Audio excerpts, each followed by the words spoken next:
is clinical pharmacokinetics, and the time given to me is just 1 hour, and I just don't know how am I supposed to wrap it up in this time, but I'll try my best, inshallah. And let's start. And first of all, I just want to know if you are Sorry to interrupt, Dr. Manisha. Sorry to interrupt. You with can the take word pharmacokinetics. 10 more minutes you can take. Pharmacokinetics. Are you aware with the terminology? The pharmacology or the general pharmacology basically starts with pharmacokinetics and dynamics, two main divisions. Kinetics is our today's topic, and नाम से आपको समझ आ रहा है कि kinetics means movement, motion.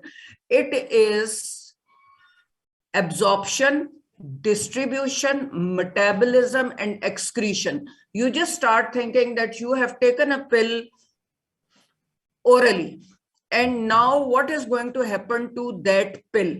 ये आप दूसरे वर्ड्स में यूं कह सकते हैं कि what the body does to the drug is pharmacokinetics. And the second part is pharmacodynamics, which is basically the mechanism of action of the drug and its side effects. Again, easy तरीका कहने का ये है कि what the drug does to the body. Simple. So pharmacokinetics is basically our today's topic. Again, if you would just look at this slide, drug administration, इसको आप चाहे intravenous root से दें, पैरेंट्रल दें, आप इसको ओरली दें, आप इसको जिस मर्जी शक्ल में दें, that is the drug administration. One, it is administered, it is absorbed, then it is distributed, and then it is metabolized and excreted. All this is pharmacokinetics, what the body does to the drug.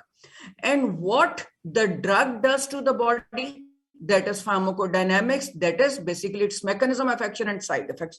So we are clear about that. I'm sure for all of you, you have your postgraduate students and you have already, studied these things. For me, it is just basically a revision, and I'll just try to,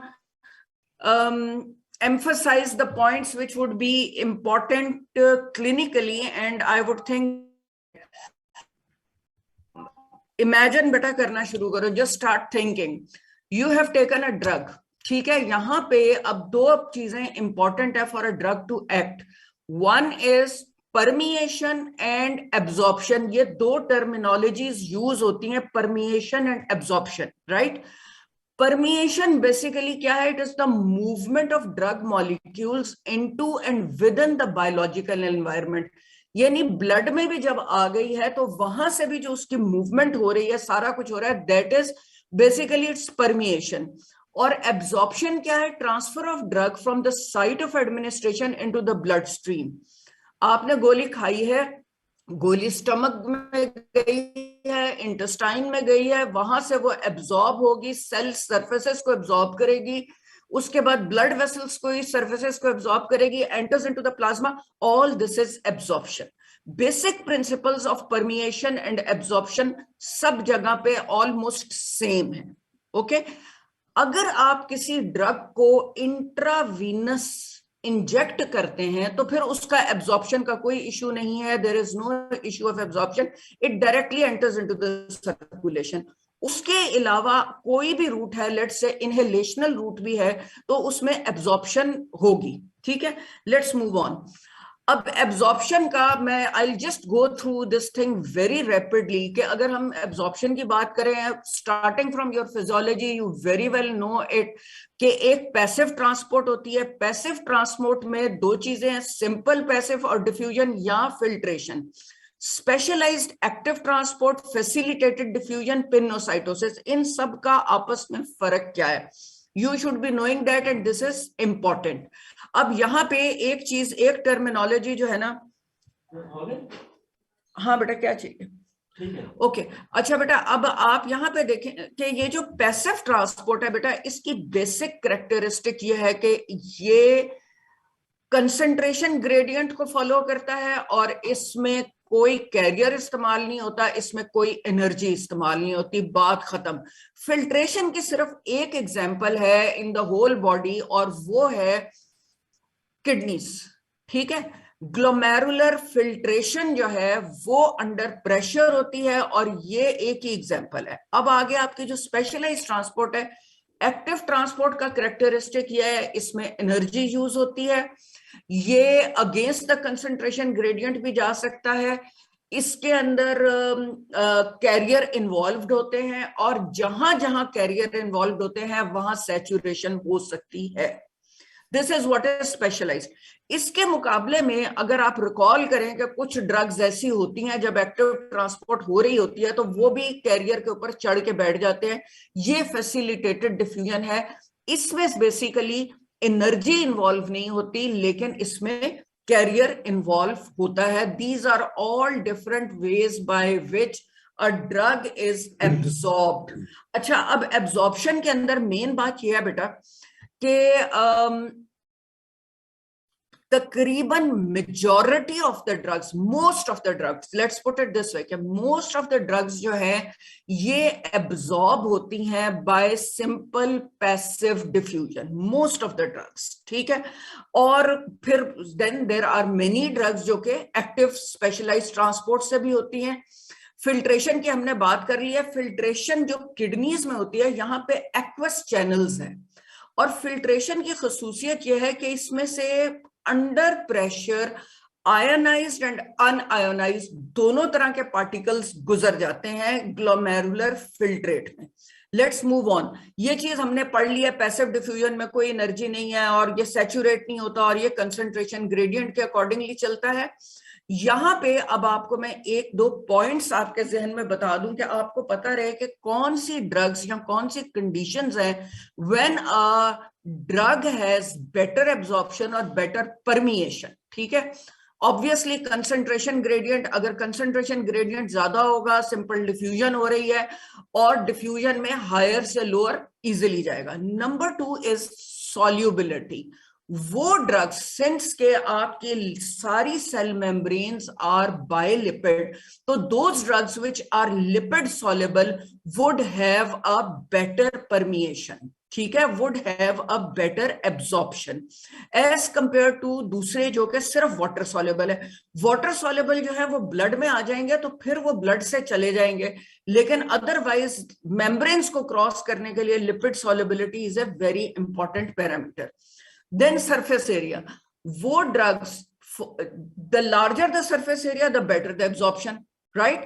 आपकी जो maximum absorption हो रही है और maximum drugs की भी absorption हो रही है वो बेसिकली आपकी इंटेस्टाइन से हो रही है, ठीक है। और जितना बड़ा, और इंटेस्टाइन्स में भी सरफेस एरिया फिर विलाय से इंक्रीज किया हुआ है, okay. Again वेस्कुलैरिटी, now this is again very important. Those places which have increased vascularity. Increased vascularity कहाँ है? आप इंजेक्शन लगाते हैं तो आप एक लार्ज मसल में जिसका सरफेस एरिया ज्यादा है, लाइक डेल्टॉइड और ग्लूटियस मैक्सिमस, आप वहां पे इंजेक्शन लगाते हैं, लेकिन आप सबकुटेनियस जो है वो इंजेक्शन, उसकी एब्जॉर्प्शन पुअर होगी। फैट जो है उसमें ब्लड सर्कुलेशन, blood minimum है, so no drug is going to be absorbed from the fat depots. आप अगर कोई पेशेंट शॉक में चला जाता है और उसकी ब्लड सर्कुलेशन अफेक्ट हो जाती है, there is very minimal absorption. अब एक और जो है जहां पे थोड़ा सा आपको फोकस करना है, वो इंपॉर्टेंट चीज ये है कि जो आपकी डिफ्यूजन या एब्जॉर्प्शन या परमिएशन है वो एक और बड़े इंपॉर्टेंट फैक्टर पे डिपेंडेंट है, and that is degree of ionisation. Degree of ionisation क्या है? आपकी ज्यादातर ड्रग्स जो हैं they are in either weak acids और वीक बेसिस, राइट। अब ये जो वीक एसिड्स और वीक बेसिस हैं, कितनी ड्रग आयोनाइज्ड है ये डिपेंड करता है एक तो आपके pKa ऑफ द ड्रग पे, यानी आयोनाइजेशन कांस्टेंट पे, और दूसरा जिस मीडियम में ड्रग पड़ी है उस मीडियम का pH क्या है। अगर ड्रग का, अगर आप जरा रिकॉल करें from your physiology and biochemistry and all that, अगर ड्रग का आयोनाइजेशन कांस्टेंट क्या होता है? Ionisation constant is the pKa वो पीएच जिसके ऊपर 50% of the drug is ionised and 50% of the drug is unionised, right. अगर एक मीडियम का पीएच और ड्रग का पीकेए सेम है तो उस कंडीशन में 50% ऑफ द ड्रग आयोनाइज्ड होगी, 50% ऑफ द ड्रग अनआयोनाइज्ड होगी, right. Is that clear? Let's move on. Drugs weak acids हैं, वीक बेसिस हैं, ये आयोनाइज और unionise, we have talked about it, ठीक हो गया। अब ये आपका जो एसिड है HA, ठीक है, ये प्रोटीनेटेड एसिड है और ये फिर चार्ज शक्ल में, आयोनाइज शक्ल में हो रहा है। इस तरफ आपका एसिडिक में ये आपका base है which is being converted into this. The extent to which the molecule has this tendency to ionize is given by dissociation constant. अच्छा, यहां पे अब आपने जो चीज देखनी है, माइंड में ये बात रखें कि जो अनआयोनाइज्ड मॉलिक्यूल्स हैं, अनआयोनाइज्ड मॉलिक्यूल्स हैं, दे आर इजिली एब्जॉर्ब्ड। ये इनकी परमिएशन बेहतर है अनआयोनाइज्ड मॉलिक्यूल्स की, और इनकी absorption from the lipid surface बेहतर है।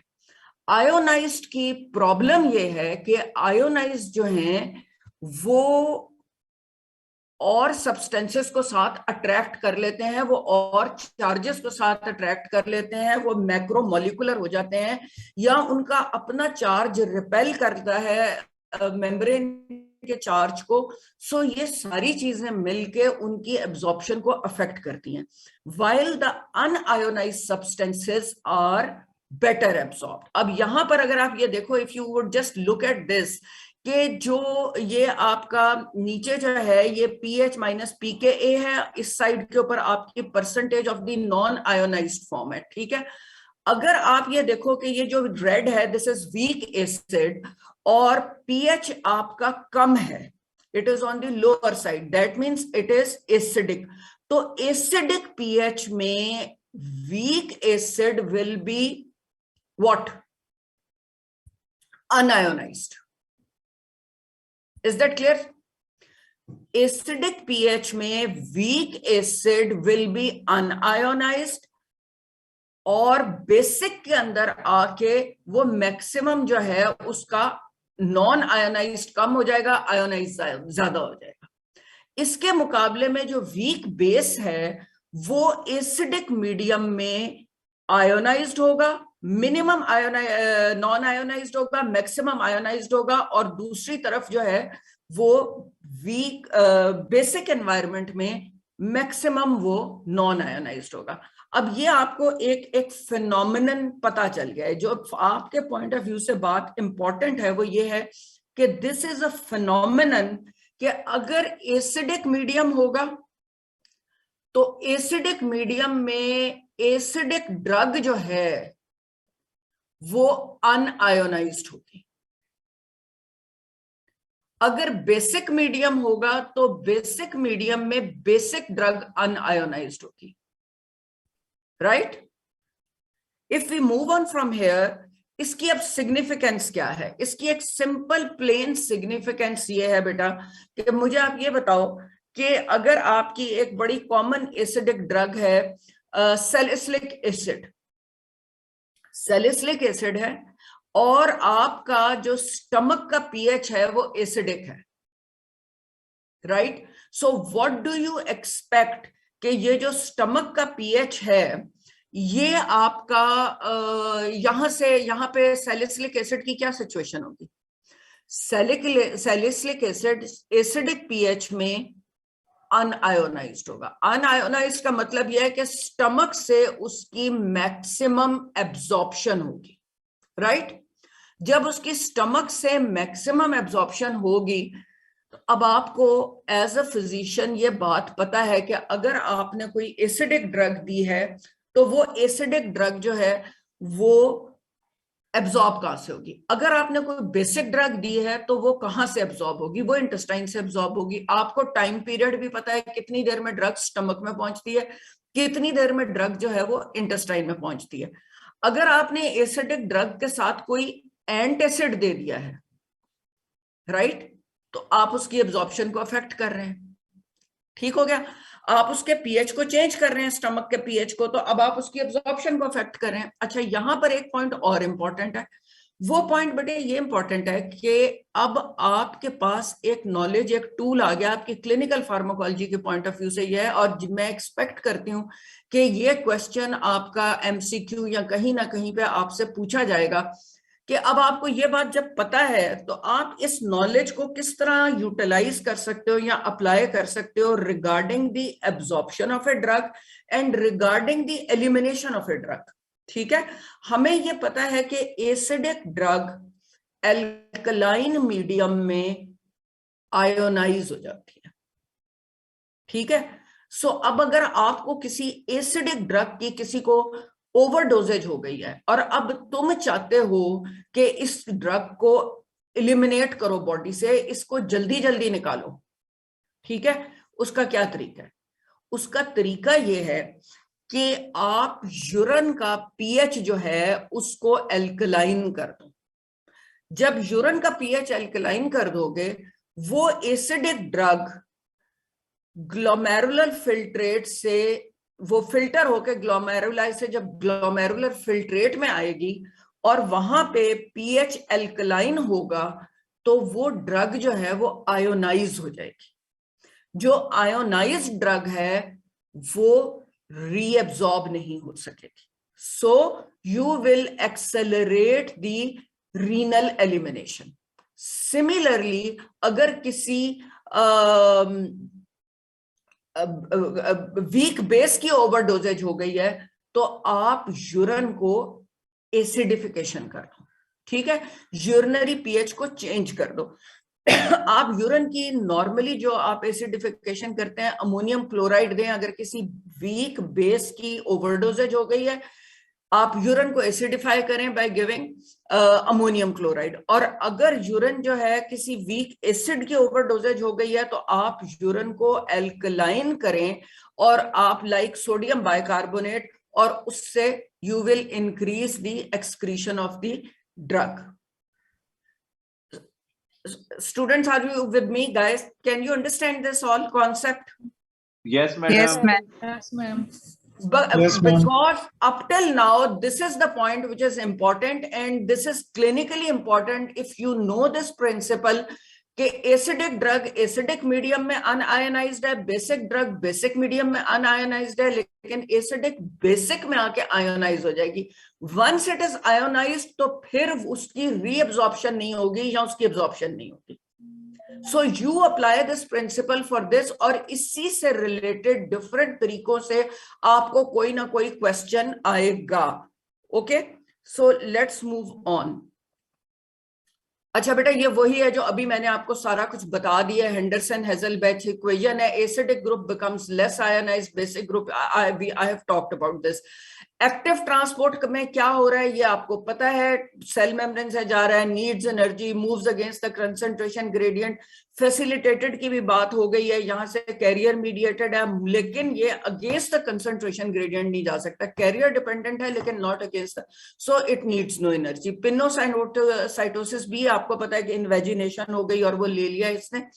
अच्छा, ये सब बेटा डिफरेंट मोड्स हैं। बेसिकली बात यह है कि आपको इसका फर्क जो है ना वो ये, जैसे मैंने आपको बताया कि पैसिव डिफ्यूजन में डाउन द ग्रेडियंट जाएगा, no energy, no carrier and no saturation.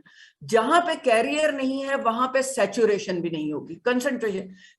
Facilitated में भी डाउन द ग्रेडियंट जा रहा है, नो एनर्जी, लेकिन कैरियर होगा। जहां कैरियर होगा वहां सैचुरेशन होगी। Similarly in the active transport energy भी चाहिए, कैरियर भी चाहिए और सैचुरेशन भी हो जाएगी। This is a very important point. इसके ऊपर भी बेटा you can get MCQs regarding this also, जिसमें आपको बेसिक कॉन्सेप्ट ये समझना है कि अगर सैचुरेशन हो रही है तो इसका मतलब है कैरियर इन्वॉल्व्ड है। अगर एनर्जी यूज हो रही है तो फिर ये एक्टिव ट्रांसपोर्ट है। अगर एनर्जी नहीं यूज हो रही तो फैसिलिटेटेड है, और अगर सैचुरेशन नहीं हो रही तो फिर ये पैसिव डिफ्यूजन है। ओके, अच्छा अब बेटा ये लेट्स अज्यूम कि आपने ड्रग आपकी एब्जॉर्ब हो गई है, आपने ओरली लिया, जो भी लिया, आपकी ड्रग एब्जॉर्ब हो गई है। ड्रग की एब्जॉर्प्शन में जो जो पॉइंट्स थे आपको पता है कौन सी ड्रग्स हैं विच आर बेटर एब्जॉर्ब्ड या जिनकी परमिएशन बेहतर है, उनके मॉलिक्यूलर साइज पे डिपेंड करता है, उनकी सॉल्युबिलिटी पे डिपेंड करता है, लिपिड सॉल्युबल है, वाटर सॉल्युबल है, वो उसका मॉलिक्यूलर वेट कितना है, मॉलिक्यूलर साइज कितना है, एक्टिवली एब्जॉर्ब होती है, पैसिवली एब्जॉर्ब होती है, कंसंट्रेशन ग्रेडियंट उसका क्या है, जिस जगह से आपने उसको एडमिनिस्टर किया उस जगह का पीएच क्या है, और ड्रग का अपना पीके क्या है, राइट। ये सारी चीजों को देखते हुए अब हम ये अज्यूम करते हैं कि ड्रग जो है वो आपकी एब्जॉर्ब हो गई है, ब्लड में एंटर हो रही है। तो अब एक और टर्मिनोलॉजी आ रही है, बायो अवेलेबिलिटी।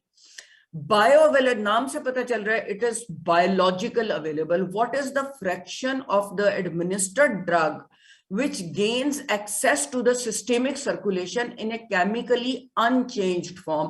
इसमें दो तीन कीवर्ड्स हैं, एक फ्रैक्शन है।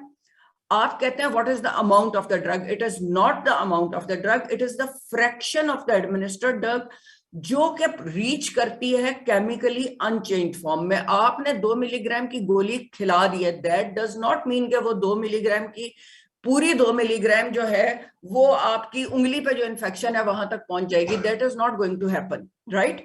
सो उसमें से कितनी ड्रग रास्ते में वेस्ट हो जाती है और कितनी आप तक एक्चुअली पहुंचती है, आपके लिए इंपॉर्टेंट ये है कि कितनी ड्रग एक्चुअली पहुंची, right. So this is what is bio availability. अब अगर आप इंट्रावीनस रूट से देते हैं तो फिर तो कोई प्रॉब्लम नहीं है, बायो अवेलेबिलिटी इज 100%। हम बायो अवेलेबिलिटी को रिप्रेजेंट करते हैं ये स्मॉल एफ से, ठीक है।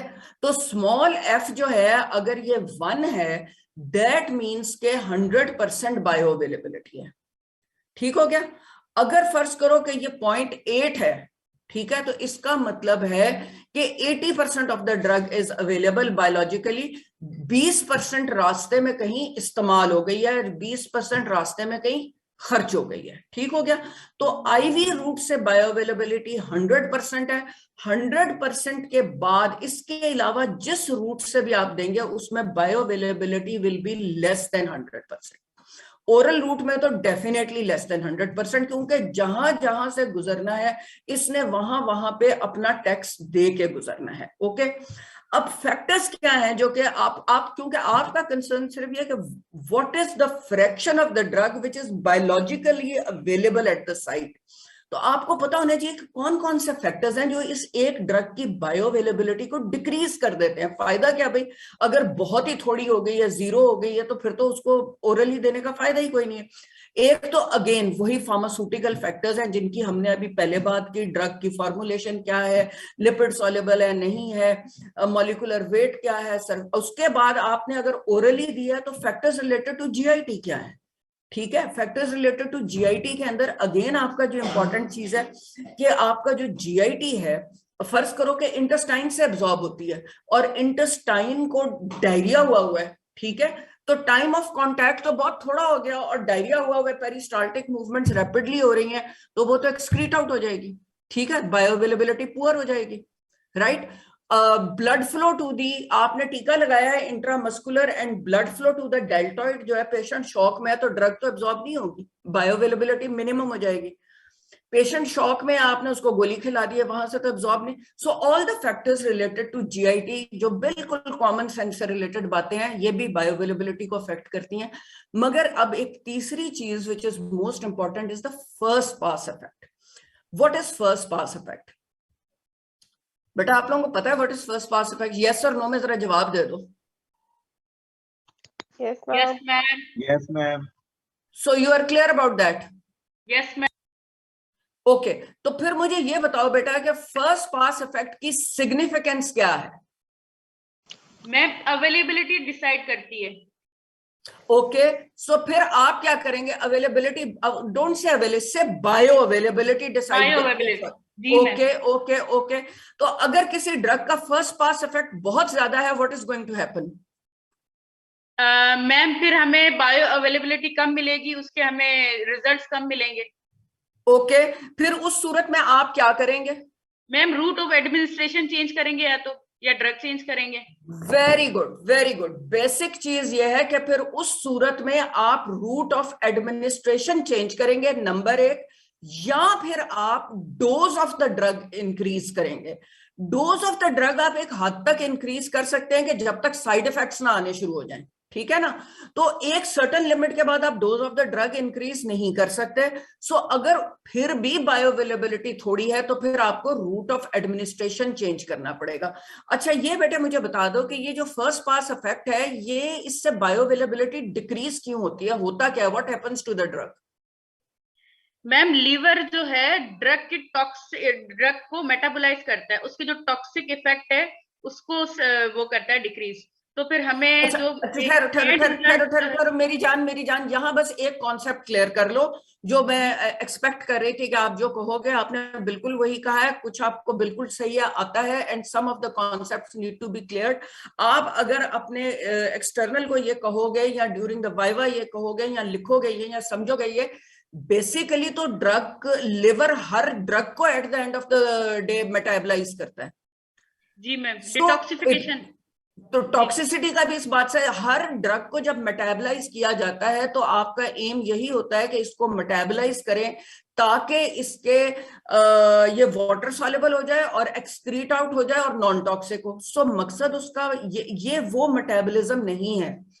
जो फर्स्ट पास इफेक्ट है, इसके केस में आपको ये कहना पड़ेगा, this is the pre systemic metabolism. ये आपकी, यस, ये जो लफ्ज प्री सिस्टेमिक है ना, ये कीवर्ड है। मेरी बात समझ आई बेटा? Okay ma'am, okay. एक शेर है कि अंदाजे बयां बात बदल देता है, वरना दुनिया में कोई बात नई बात नहीं। राइट? बेहतरीन मैम, बेहतरीन। ठीक हो गया ना। तो यहाँ पे जो नई बात है ना, उसके लिए जो की वर्ड है वो है प्री सिस्टेमिक मेटाबॉलिज्म। ये आपका मेजर मेटाबॉलिज्म नहीं है। ड्रग जो है वो अब ये फर्स्ट पास इफेक्ट कहीं भी हो सकता है। फर्स्ट करें, आपने इनहेलेशनल रूट से ड्रग ली है तो लंग म्यूकोजा के अंदर इसका थोड़ा सा मेटाबॉलिज्म हो सकता है, ठीक है। आपने किसी ड्रग को ओरली लिया है तो गट म्यूकोजा में उसका मेटाबॉलिज्म थोड़ा सा हो सकता है।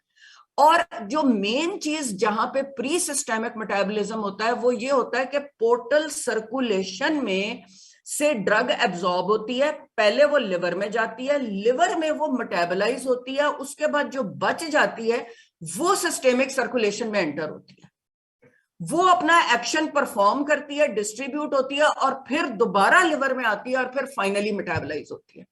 Are you with me girls and boys? I don't know how many girls are there and how many boys are there. Yes ma'am. Okay मेरी जान, तुम लोग टोटल हो कितने? मैम हेड तो 90s में 93 समथिंग, Excuse लेकिन me, अभी no, ऑनलाइन 64 sorry है। to interrupt.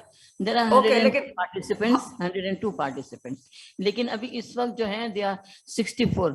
वो अब लोग कम हो गए हैं because of the exams coming near the 30th okay, November. okay. So right now I'm talking to 64 different people Yes. at different centers. हाँ, all over Pakistan and even at Saudi Arabia.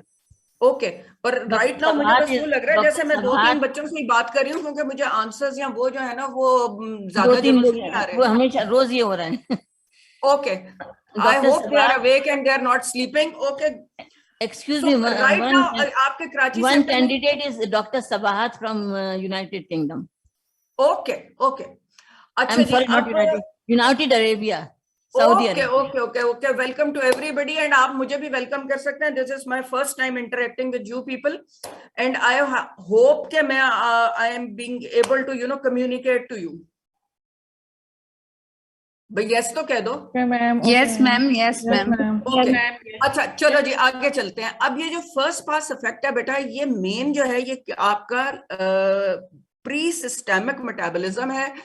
अब वो drugs जिनका first pass effect इतना ज्यादा होता है कि वो बायोअवेलेबिलिटी को जीरो कर देता है, उनमें आपको रूट ऑफ एडमिनिस्ट्रेशन चेंज करना पड़ता है।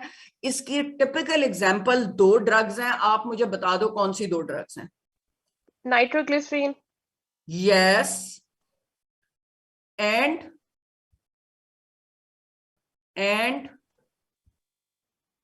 मैम दूसरी नहीं पता। लाइडोकेन, ठीक है।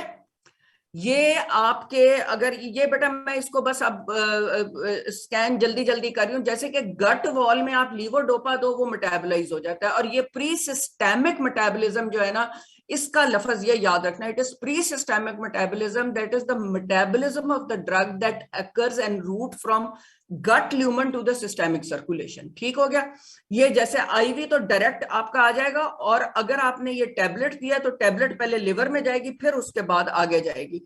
मेन ऑर्गन जो है, अब ये ग्लिसरल ट्राइनाइट्रेट्स एंड लिग्नोकेन, ये दो ड्रग्स हैं जिनकी बायोअवेलेबिलिटी 0 है if they are given orally, इसलिए इनको ओरली फिर आप देते ही नहीं है, आप इनका रूट ऑफ एडमिनिस्ट्रेशन चेंज कर देते हैं। और यहां पे एक बात और याद रखो कि अगर लिवर डिजीज है, ठीक है, आपने ड्रग्स के डोजेस जो हैं वो ये सोच के कैलकुलेट किए हुए हैं कि इसमें से इतनी परसेंट जो है वो फर्स्ट पास इफेक्ट में मेटाबोलाइज हो जाएगी, तो इतनी पहुंचेगी, 20% हो जाएगी, 80% पहुंचेगी। अगर लिवर डिजीज है तो वो 20% मेटाबोलाइज नहीं होगी, सर्कुलेशन में जाके 90% पहुंचेगी या 100% ही पहुंच जाएगी। तो फिर क्या होगा कि आपकी बायोअवेलेबिलिटी इंक्रीज हो जाएगी और आपका जो यूजुअल डोज है वो टॉक्सिक डोज में कन्वर्ट हो जाएगा। Is that clear girls and boys? Yes जी मैम। मैम। तो आपने Yes, यहाँ yes, पे ma'am. आपकी वो जो सारी importance while you are prescribing a drug, आपकी सारी इंपॉर्टेंस आती है हिस्ट्री टेकिंग की, लिवर डिजीज, किडनी डिजीज, फलाना फलाना, ये सब कुछ देखने की। ओके, ड्रग आपकी जनाब अब एब्जॉर्ब हो गई है। एब्जॉर्ब होने के बाद अब अगला स्टेप जो है वो डिस्ट्रीब्यूशन है, राइट? अब ये जो डिस्ट्रीब्यूशन है, ये ड्रग जो है इसने डिस्ट्रीब्यूट होना कहां कहां है, ठीक है? इसने आपके प्लाज्मा में और ब्लड में सर्कुलेट करना है, वहां से निकलना है, एक्स्ट्रा सेलुलर स्पेस में जाना है, एक्स्ट्रा सेलुलर से निकल के इंट्रा सेलुलर में जाना है, आपके सीएनएस में जाना है, प्लेसेंटल बैरियर क्रॉस कर सकता है कि नहीं कर सकता है। ये सारी चीजें जो है ये डिस्ट्रीब्यूशन ऑफ द ड्रग में आती हैं। कोई ड्रग्स हैं विच आर वाइडली डिस्ट्रीब्यूटेड और कोई ड्रग्स हैं जो कि बस अपने आप को सिर्फ लिमिट रखती हैं इंट्रावेस्कुलर स्पेस में। Are you with me girls? अब अगेन जो Yes, इंपॉर्टेंट ma'am. बात है इसके अंदर यह है कि वो क्या फैक्टर्स हैं जो डिस्ट्रीब्यूशन को अफेक्ट करते हैं। आप कैसे कह सकते हो, बड़ी सिंपल, अगर कोई ड्रग सिर्फ इंट्रावेस्कुलर स्पेस में अपने आप को लिमिट करती है तो उसकी डिस्ट्रीब्यूशन कम है, राइट? अगर उसकी टॉक्सिसिटी हो गई है तो आप सिंपली डायलिसिस से वो ड्रग निकाल सकते हो। Is that true? Yes, ma'am. मगर अरे वाह, ये कोई एक एडिटेड आवाज आई है। मैं जितनी मुझे आवाजें सुनाई देती है ना, आई फील गुड, मुझे एक फीडबैक मिलता है बेटा, वरना मुझे इस वक्त सिर्फ ये लग रहा है कि मैं अपने आप को खुद ही लेक्चर दे रही हूँ। Okay, thank you for saying yes ma'am. आगे चलते हैं। अब ये देखो बेटा कि अगर ड्रग जो है ना वो बहुत वाइडली डिस्ट्रीब्यूट होती है और वो इंट्रासेलुलर और सेलुलर प्रोटीन्स को लग गई है, अब अगर उसकी टॉक्सिसिटी हो गई है, अब आप डायलिसिस से उसको एक्सक्रीट आउट नहीं कर सकते, राइट? फैक्टर्स क्या है जो उसके डिस्ट्रीब्यूशन को डिटरमिन करते हैं? नेचर ऑफ द ड्रग की हम पहले ही बात कर चुके हैं, ठीक है ना? लिपिड सॉल्युबल होगी, आयनाइजेशन होगी, स्मॉल मॉलिक्यूलर वेट होगा, बेटर डिस्ट्रीब्यूशन होगी। Rate of blood flow to the various organs, ये वाली बात जो है ये भी हम कर चुके हैं। जिस ऑर्गन को ब्लड फ्लो ज्यादा जाएगा वहां पे बेटर ड्रग डिस्ट्रीब्यूट होगी। फैट में कम से कम होता है, फैट में कम होगी, मसल्स में ज्यादा होता है, वहां ज्यादा हो जाएगी, ठीक है?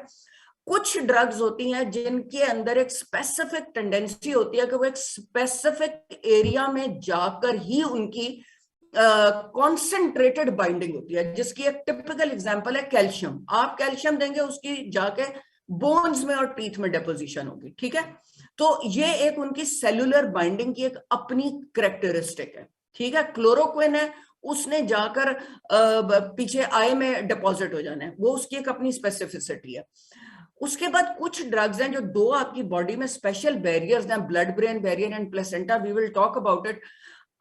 इंपॉर्टेंट चीज जो यहां पे है वो है प्लाज्मा प्रोटीन बाइंडिंग। ये जो प्लाज्मा प्रोटीन्स है ना बेटा, इनको बाइंड करने की जरूरत इसलिए पड़ती है कि ड्रग जो है वो किसी प्रोटीन को यूज करती है एज अ कैरियर। जब वो ब्लड में एंटर हो जाती है वो अब किसी प्रोटीन के साथ कंबाइन हो जाती है, उसको एज अ कैरियर यूज करती है। ये जो बाउंड फॉर्म में प्लाज्मा प्रोटीन के साथ जो ड्रग होती है, इसको कहते हैं डिपो फॉर्म में होती है, यानी ये इनएक्टिव होती है, ये आहिस्ता आहिस्ता रिलीज होती है, और फिर इसका ड्यूरेशन ऑफ एक्शन भी लंबा हो जाता है। ये फिल्टर नहीं होती, ये फौरी फौरी एलिमिनेट नहीं होती। Are you with me? Yes, ma'am. Yes, madam. बिल्कुल मैम, जी ओके मैम। ओके। अब ये प्लाज्मा प्रोटीन बाइंडिंग में बेटा हम जो बात कर रहे हैं ना, बेसिकली ये इंपॉर्टेंट है। और ये क्यों इंपॉर्टेंट है, और मेरा ये ख्याल है कि इसके ऊपर जरूर आप लोगों को कोई ना कोई एमसीक्यू आएगा, अगर मैं बनाऊंगी तो आएगा। आपकी एल्ब्यूमिन वगैरह जो है ना, ये एसिडिक ड्रग्स को कैरी करती है, और एसिड और ग्लाइकोप्रोटीन बेसिक ड्रग्स को करती है। कुछ आपकी जैसे स्पेसिफिक प्रोटीन जैसे ट्रांसकॉटिन्स जो हैं ये ग्लूकोकॉर्टिकॉइड्स के लिए, ट्रांसफेरेंस जो है ये आयरन के लिए। बायोलॉजिकली ये जो बाउंड ड्रग है ये इनएक्टिव होती है, डेपो फॉर्म में होती है, स्लो रिलीज होती है। ठीक हो गया? ये तो बातें आपको सारी पता चल गई हैं। एलिमिनेशन भी इनकी स्लो होती है, ड्यूरेशन ऑफ एक्शन इस वजह से ड्रग का लंबा हो जाता है। इंपॉर्टेंट बात जो है ना बेटा वो ये है कि ड्रग इंटरेक्शन के पॉइंट ऑफ व्यू से दिस इज वेरी इंपॉर्टेंट। अगर कोई ड्रग ब्लड से 80-90% जाकर किसी प्रोटीन से कंबाइन होती है, जैसे कि ये बिलीरुबिन है, ठीक है, ये एल्ब्यूमिन को कंबाइन हुई है। ओके, अब ये एल्ब्यूमिन को कंबाइन हुई है, बिल्कुल तसल्ली है, न्यू बॉर्न बच्चा है, फिजियोलॉजिकल जॉन्डस है, बिलीरुबिन बनी हुई है, वो बिलीरुबिन बन के एल्ब्यूमिन को कंबाइन हो गई है, एल्ब्यूमिन को कंबाइन होकर वो बायोलॉजिकली या फार्माकोलॉजिकली इनएक्टिव बिलीरुबिन हो गई है, और वो ब्लड ब्रेन बैरियर को क्रॉस अब नहीं कर सकती क्योंकि वो एक मैक्रो मॉलिक्यूल है, राइट। बट ऐसे में अगर आप उस बच्चे को सल्फासॉक्साजोल दे देते हैं, ठीक है, आप उसको सल्फासॉक्साजोल दे देते हैं फॉर समथिंग, अब आपने क्या किया है, जो सल्फासॉक्साजोल है वो भी कॉम्पिटिटिवली बाइंड करेगा एल्ब्यूमिन के साथ, उसका भी जो प्रोटीन बाइंडिंग है वो एल्ब्यूमिन के साथ बहुत हाई लेवल में है। अब वो क्या करेगा, कॉम्पिटिटिवली इस बिलीरुबिन को एल्ब्यूमिन से हटा देगा। अब ब्लड सर्कुलेशन में फ्री बिलीरुबिन आ जाएगी which is not combined to albumin. ये बिलीरुबिन जो है ये ब्लड ब्रेन बैरियर क्रॉस कर लेगी, ये जाकर बेसल गैंग्लिया में सेटल हो जाएगी, and this is going to cause kernicterus. Is that clear? Yes, ma'am.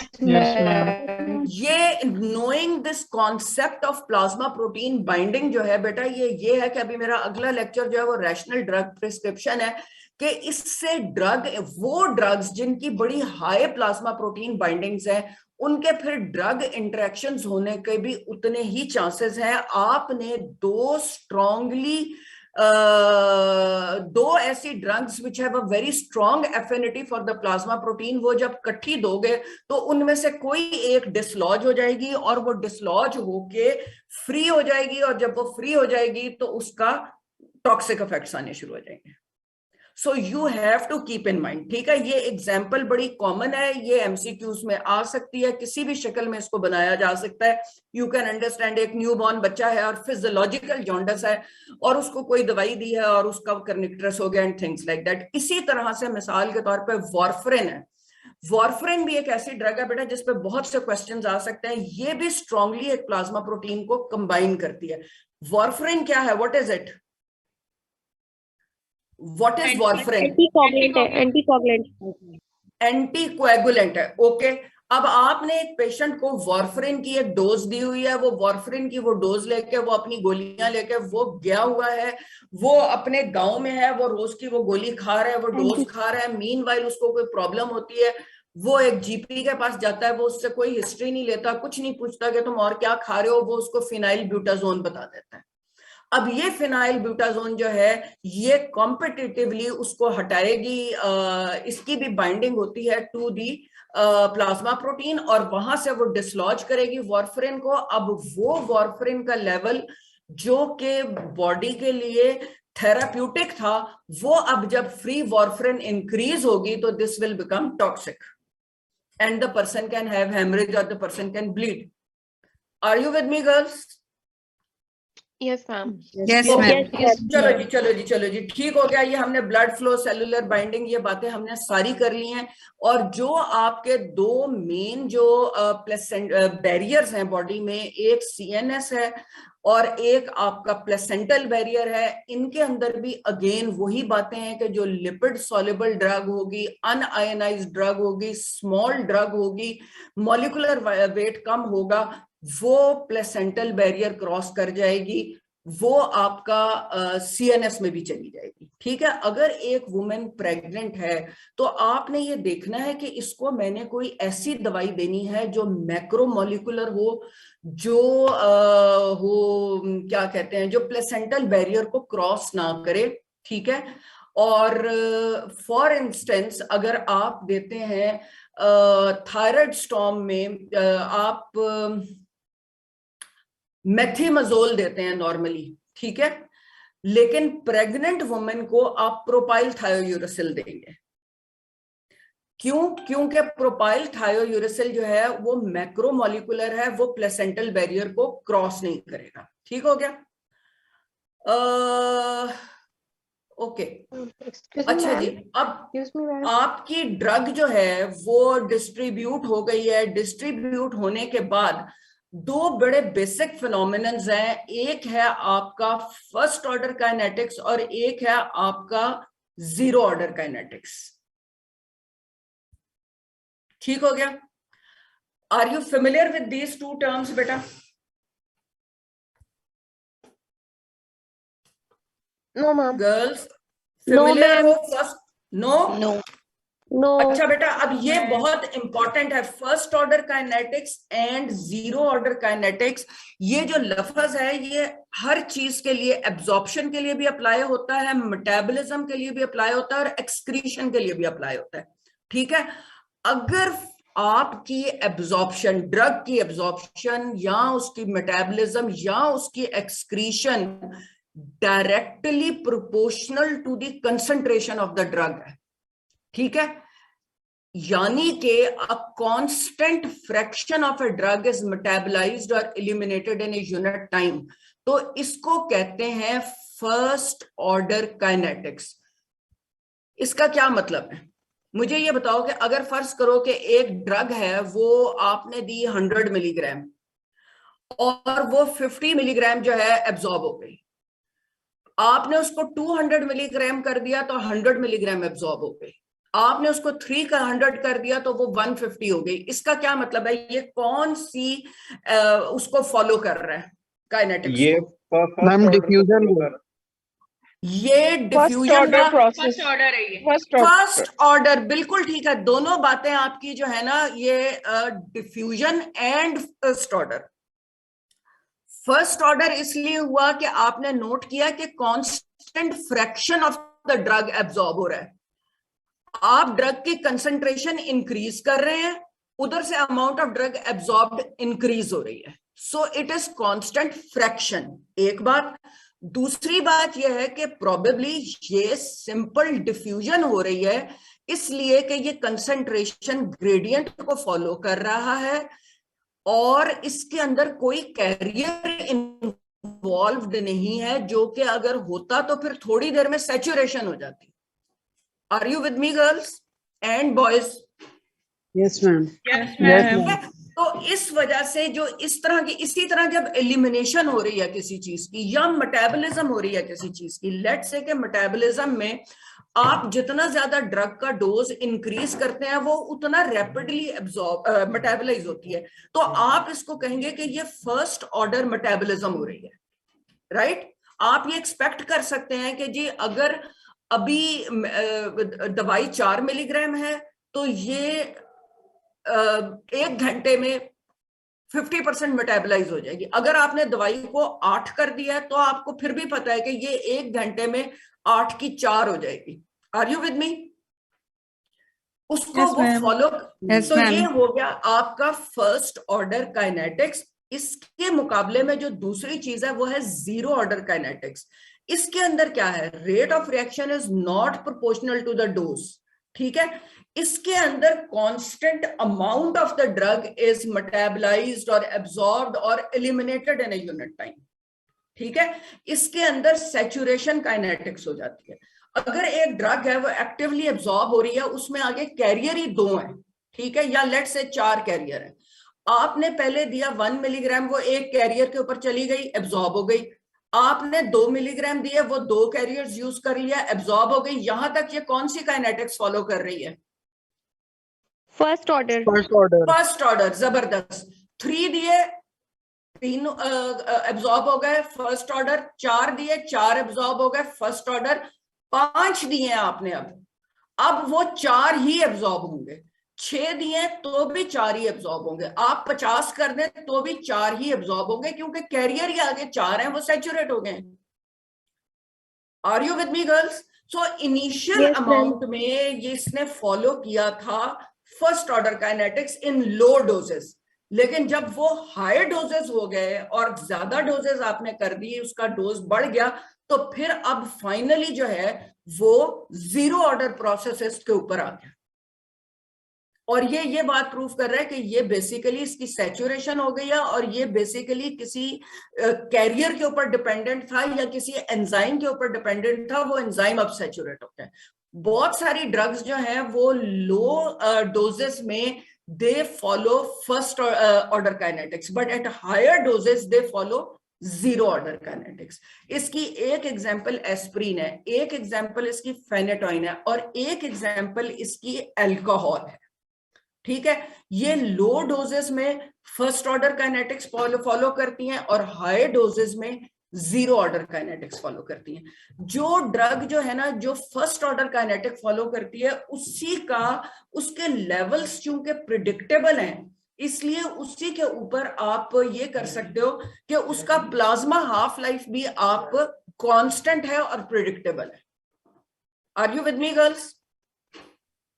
Yes ma'am. आप लोग फेमिलियर हो, आप लोग फेमिलियर हो इस टर्मिनोलॉजी के साथ, प्लाज्मा हाफ लाइफ के साथ?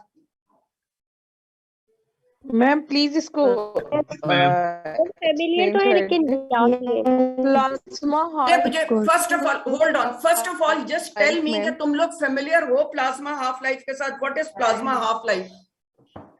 Yes ma'am.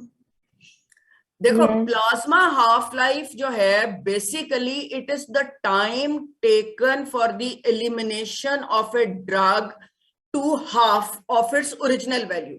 लेट्स से कि एक ड्रग है, उसकी इनिशियल वैल्यू 10 थी और वो 2 घंटों में 5 पर आ गई है, राइट? इसका मतलब है कि उसका प्लाज्मा हाफ लाइफ 2 आवर्स है। अब 5 से वो 2.5 के ऊपर भी 2 आवर्स में ही आएगी, 1.25 पे भी 2 आवर्स में ही आएगी। इसका क्या मतलब है कि ये क्या फॉलो कर रही है, फर्स्ट ऑर्डर के जीरो ऑर्डर? First order. जबरदस्त। देखो ना, लेवल्स उसके प्रिडिक्टेबल है, इट इज फॉलोइंग दी हर वो ड्रग, और मोस्ट ऑफ द ड्रग्स आपकी फर्स्ट ऑर्डर फॉलो कर रही होती हैं हर वो। और प्लाज्मा हाफ लाइफ का प्रिंसिपल ही उन ड्रग्स के ऊपर अप्लाई होता है जो फर्स्ट ऑर्डर काइनेटिक्स को फॉलो कर रही है। जीरो ऑर्डर काइनेटिक्स वालों का तो प्लाज्मा हाफ लाइफ जो है वो आप प्रिडिक्ट कर ही नहीं सकते। Is that clear? Yes ma'am. अच्छा, फर्ज करो कि कोई शख्स है वो अल्कोहल, अगेन ये आपको सवाल कहीं आ सकता है, इसको खुद भी पढ़ना। मेरे पास तो बेटा मेरा 1 घंटा ऑलरेडी खत्म होने वाला हो गया। मैं नेक्स्ट लेक्चर में से आई विल टेक 30 मिनट्स, और अगले लेक्चर को फिर मैं कोशिश करूंगी 30 मिनट्स में खत्म कर लूं अपने एलोकेटेड टाइम में।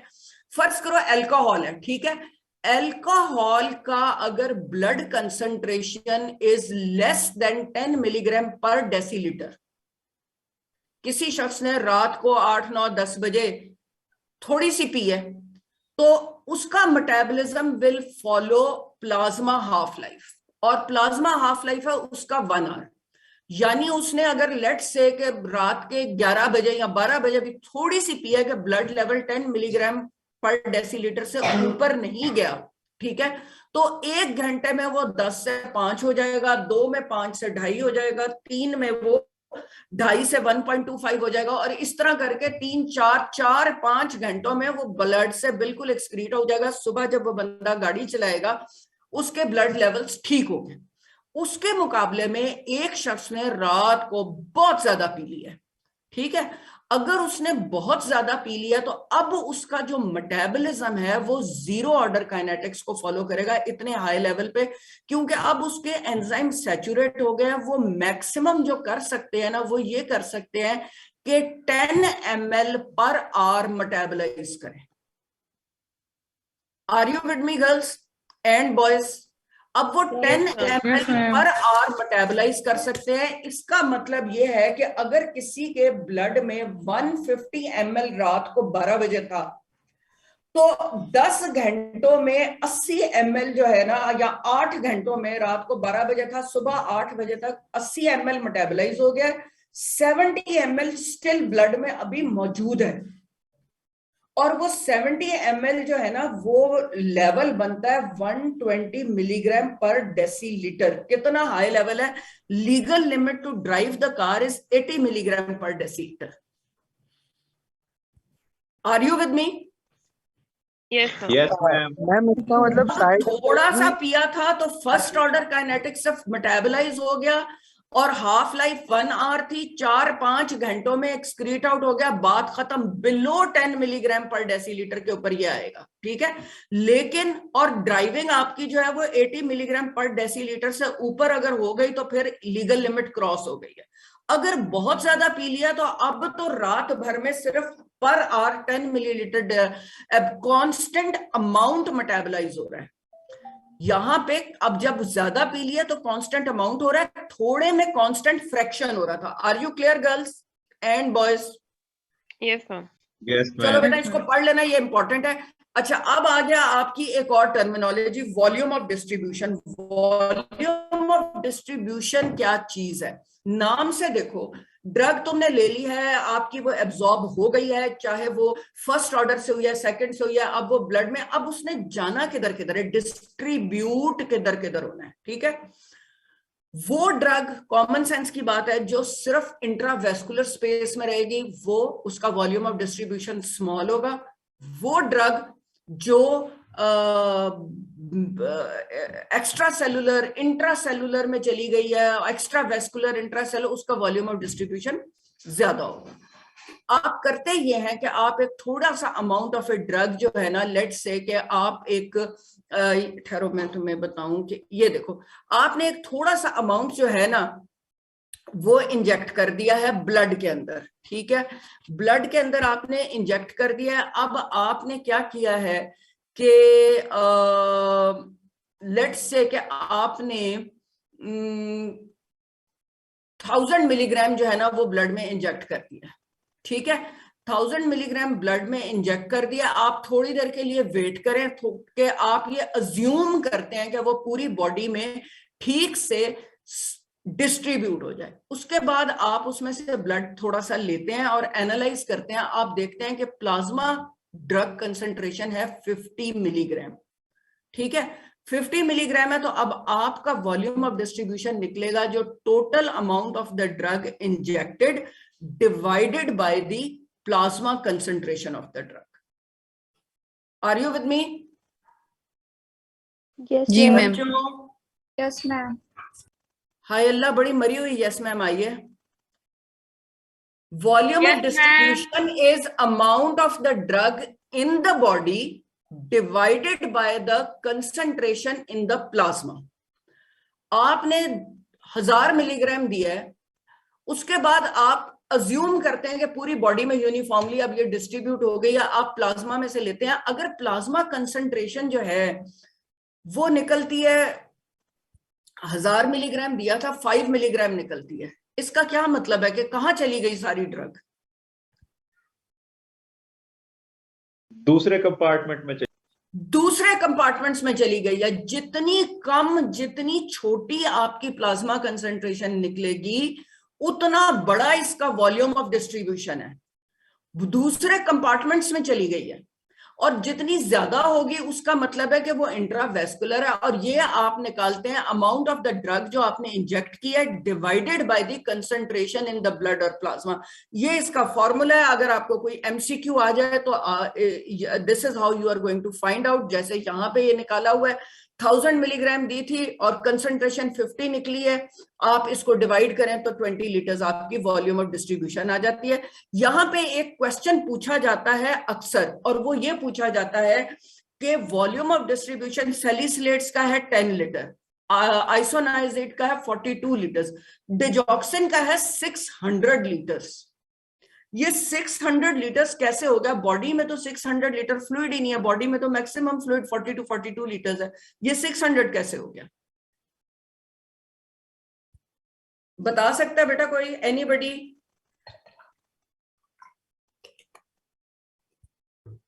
अरे कुछ तो कोशिश करो बेटा, सांप क्यों सूंघ गया?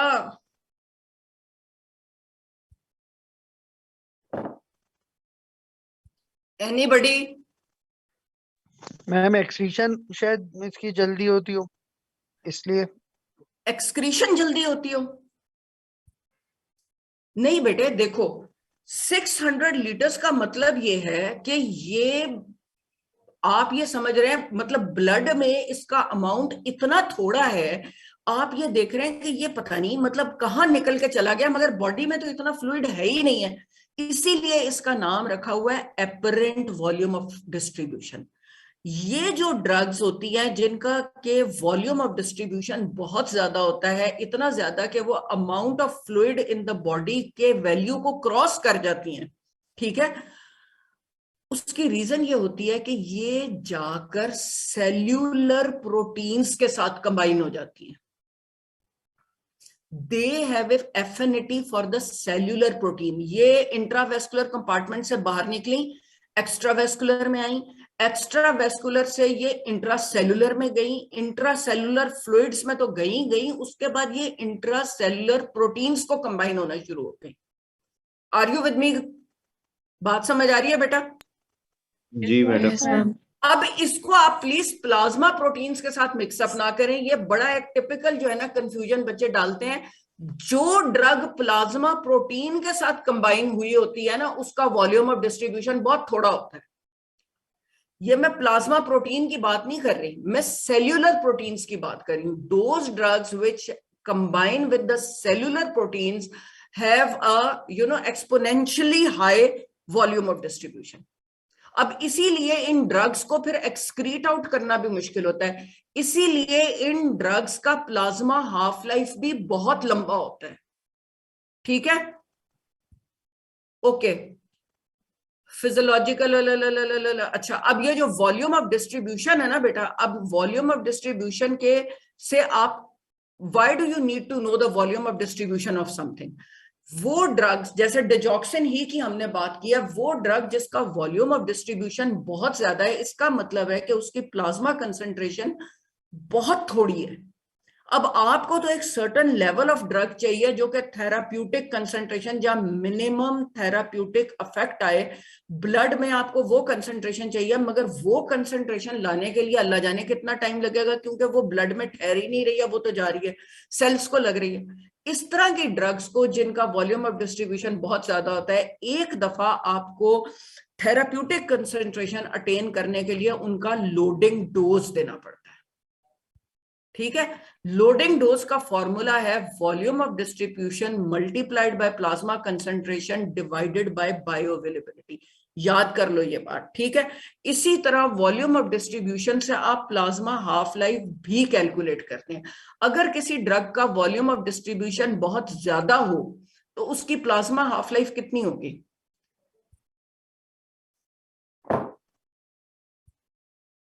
बच्चों, ज्यादा होगी। अगर किसी ड्रग का वॉल्यूम ऑफ डिस्ट्रीब्यूशन ज्यादा होगा तो उसकी प्लाज्मा हाफ लाइफ भी ज्यादा होगी, क्योंकि वो आहिस्ता आहिस्ता जैसे जैसे कंसंट्रेशन ग्रेडियंट्स, ब्लड में कंसंट्रेशन कम होगी तो सेल्स से इंट्रासेल्युलर से एक्स्ट्रा सेल्युलर में आएगी, एक्स्ट्रा सेल्युलर से फिर वो ब्लड में आनी शुरू होगी, फिर कहीं जाके एक्सक्रीट होगी।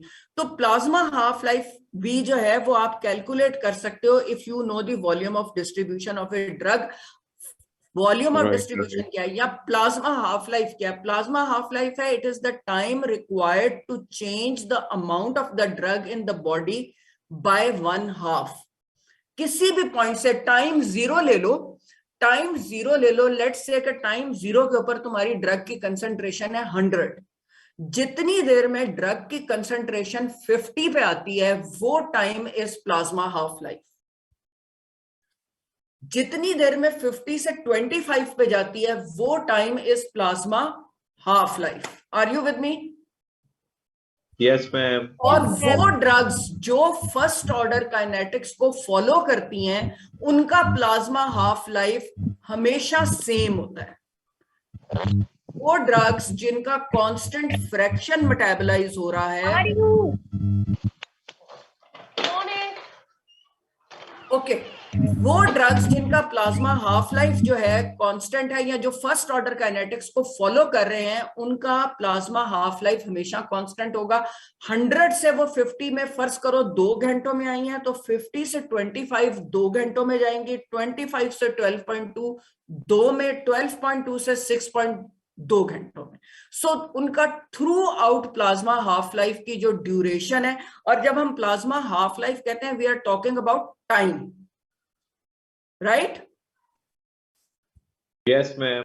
ओके, और प्लाज्मा हाफ लाइफ को आपने कैलकुलेट कैसे करते हैं? 0.7 तो है आपका constant, volume of distribution divided by clearance. Volume of distribution and plasma half life दोनों डायरेक्टली प्रोपोर्शनल है। जितना बड़ा वॉल्यूम ऑफ डिस्ट्रीब्यूशन होगा उतना ज्यादा प्लाज्मा हाफ लाइफ होगा। क्लियरेंस और plasma half life inversely proportional है। अगर क्लियरेंस जो है वो ज्यादा होगी तो प्लाज्मा हाफ लाइफ कम होगा। ठीक हो गया? Are we done? Are we clear about यहां तक हम सब कुछ क्लियर है? Yes ma'am.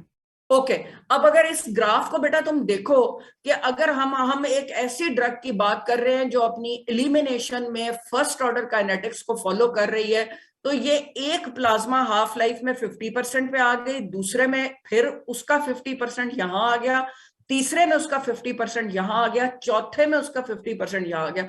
तो इसका मतलब यह है कि तकरीबन ऑलमोस्ट 4 प्लाज्मा हाफ लाइफ्स में एक ड्रग का amount in the blood negligible हो जाता है। Is that clear? Yes, ma'am. बच्चों इसके ऊपर तो जोर से यस कह दो कि एक ड्रग जो है जिसका जो फर्स्ट ऑर्डर काइनेटिक्स को फॉलो कर रही है तो उसका प्लाज्मा हाफ लाइफ 1 घंटे में वो 4 प्लाज्मा हाफ लाइफ में वो ड्रग जो है नेग्लिजिबल हो जाएगी। यानी कि अगर तुम्हें एक ड्रग का प्लाज्मा हाफ लाइफ पता है, लेट्स से कि तुम्हें पता है कि इस ड्रग का प्लाज्मा हाफ लाइफ है 2 आवर्स, तो 4 प्लाज्मा हाफ लाइफ क्या हो गया? 4 2 8। अगर किसी ड्रग की टॉक्सिसिटी हो गई है तो आपको ये पता है कि ये ड्रग, मैं इसको सपोर्टिव ट्रीटमेंट दूं, मैं इसको सपोर्ट करूं, 8 घंटों में ये ड्रग बॉडी से निकल जाएगी, नेग्लिजिबल लेवल पे आ जाएगी। ये बात समझ आ गई है बेटा? Yes ma'am. Yes, ma'am.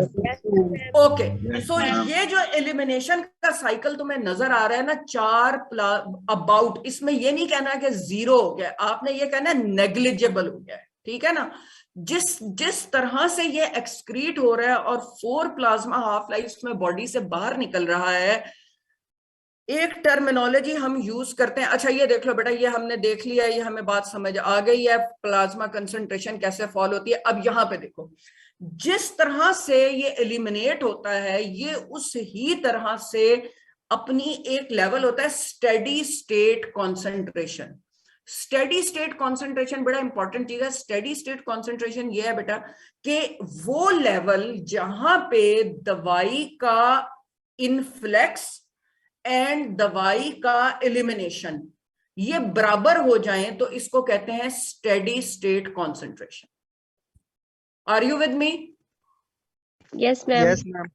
दवाई का इनफ्लक्स या एब्जॉर्प्शन एंड एक्सक्रीशन दोनों चीजें जब बराबर हो जाएं तो फिर आपका स्टेडी स्टेट कॉन्सेंट्रेशन हो जाता है।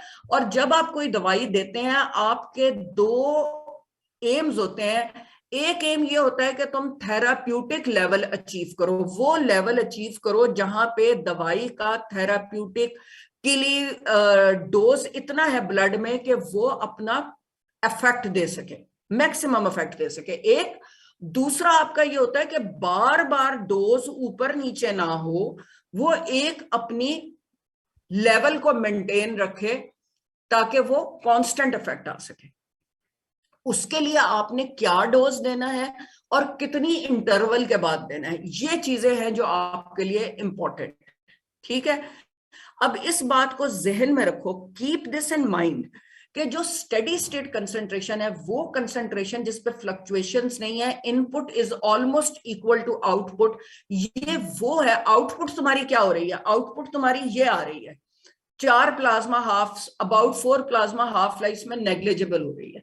ये स्टेडी स्टेट कंसंट्रेशन भी एग्जैक्टली इसके ऑपोजिट आती है कि 4 प्लाज्मा हाफ लाइफ में एक ड्रग स्टेडी स्टेट कंसंट्रेशन पे आती है। जैसे कि मिसाल के तौर पे तुम्हें 100 लेवल चाहिए तुम्हारा स्टेडी स्टेट का, तुमने एक प्लाज्मा हाफ लाइफ में ड्रग जो है वो आपने 100 दी थी ना, अब वो 100 इनिशियली थी, एक प्लाज्मा हाफ लाइफ में वो ड्रग जो है, लेट्स से कि ये आपके पास पहला नीचे जो स्क्वायर नजर आ रहा है ये तकरीबन कितनी देर का है? 1 घंटे का लेट्स से, तो ये 1 घंटे में 50 पे आ गया। जब ये 50 पे आया तो इसका मतलब यह है कि इसमें अभी 50 बाकी है और 50 एक्सक्रीट हो गया।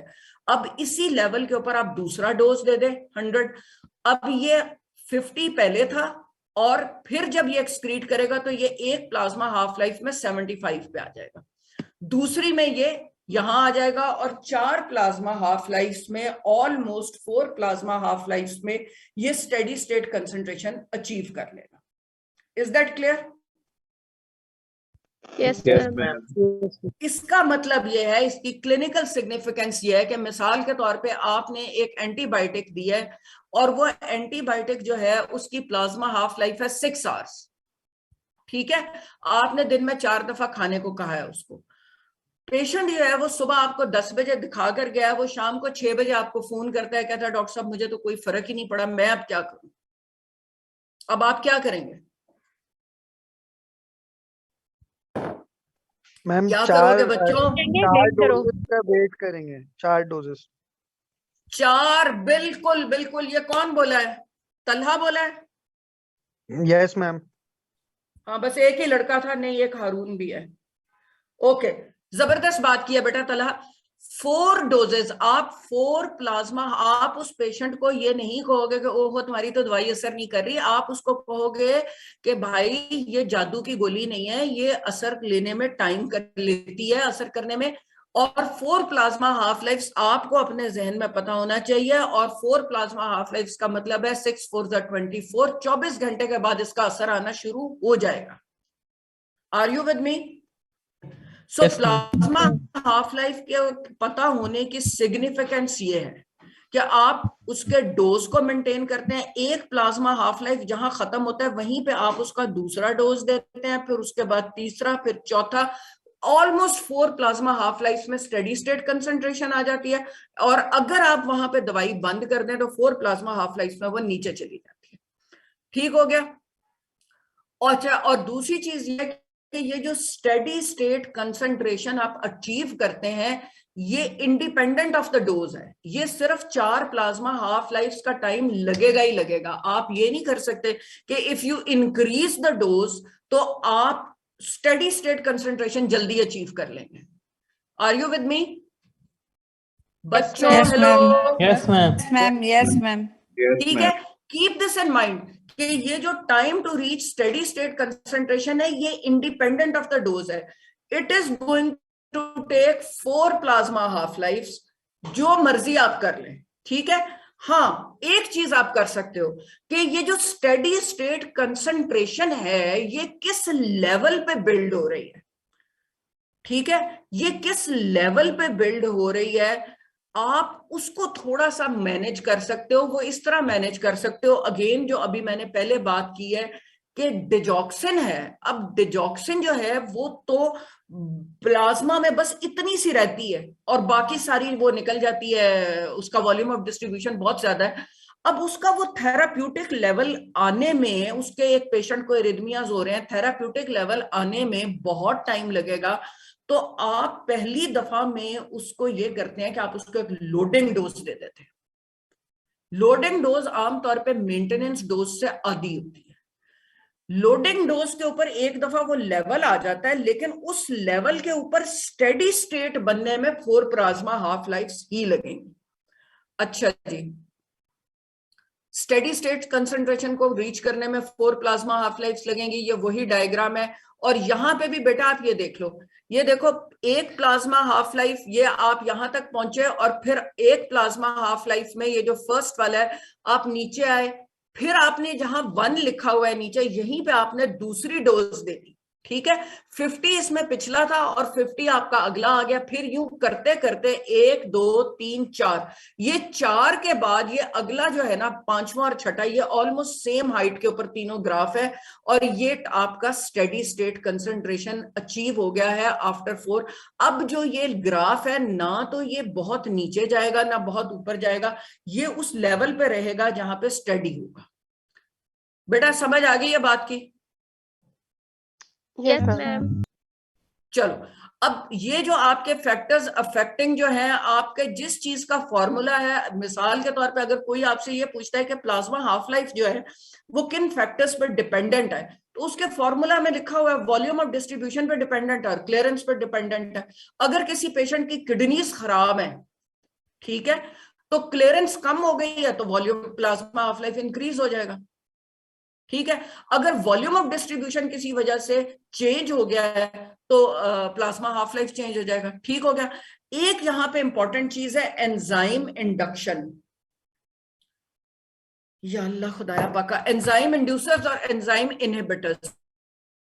ठीक है, कुछ ड्रग्स ऐसी होती हैं जो मेटाबॉलिज्म में जो एंजाइम मेन आपका यूज होता है साइटोक्रोम P450, ठीक है, उसको वो इंड्यूस कर देती हैं और जब वो उसको इंड्यूस कर देती हैं उसकी मेटाबॉलिज्म इंक्रीज हो जाती है।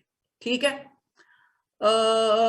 मैं आपको बताऊं क्लिनिकल सिग्निफिकेंस जो आपको प्लाज्मा हाफ लाइफ की है, आपने डोजेज रेजिमेंट्स बनाने में हेल्प करेगा। रेट ऑफ एलिमिनेशन जो है ऑलमोस्ट 4 प्लाज्मा हाफ लाइफ में 5 में निकल जाएगा, 4 में जो है ये रीच करेगा। टाइम फॉर कंप्लीट एलिमिनेशन, अगर कोई आपको कहे 0 आपको चाहिए तो वो तकरीबन 7 लगती है। ठीक है, इससे आप मेंटेनेंस डोज कैलकुलेट कर लेते हैं। ठीक हो गया। लोडिंग डोज मैंने पहले भी आपको बताया, volume of distribution multiplied by desired plasma concentration divided by, बेटा मुझे आई एम सो सॉरी कि मुझे ना रश अप करना पड़ा है, नॉर्मली मैं I take more time for this और ये anyways। अच्छा, अब एक टर्मिनोलॉजी यूज होती है therapeutic window. Therapeutic window of a drug क्या है? मिनिमम टॉक्सिक डोज, ठीक है, minimum effective dose. Minimum effective dose वो डोज जिसके ऊपर अफेक्ट आ गया है, minimum effective dose.